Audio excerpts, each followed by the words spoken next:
أعوذ بالله من الشيطان الرجيم. بسم الله الرحمن الرحيم. إن أصحاب الجنة اليوم في شغل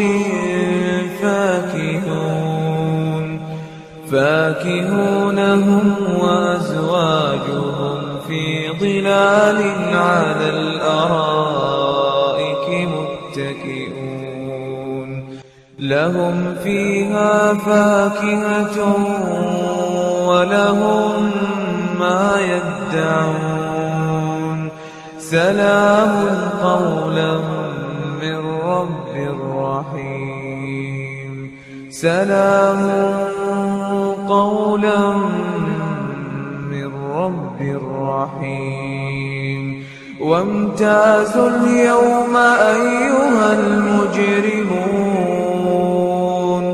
ألم أعهد إليكم يا بني آدم ألا تعبدوا الشيطان إنه لكم عدو مبين وأن اعبدوني هذا صراط مستقيم ولقد أضل منكم جبلا كثيرا أفلم تكونوا تعقلون هذه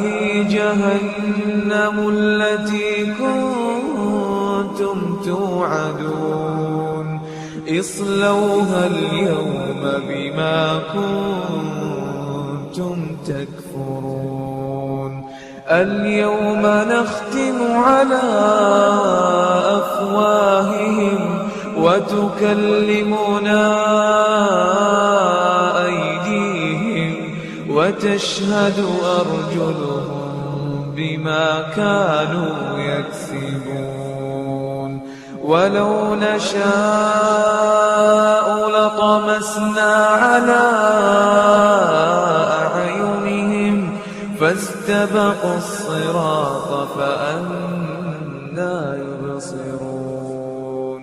ولو نشاء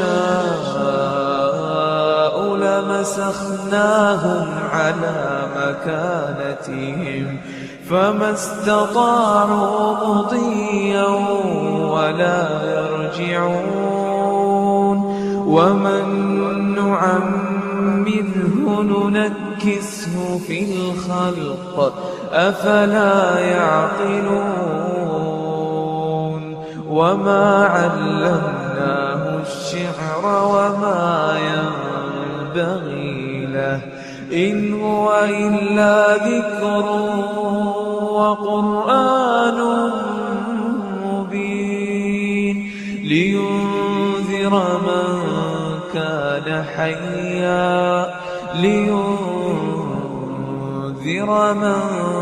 كان حيا ويحق القول على الكافرين.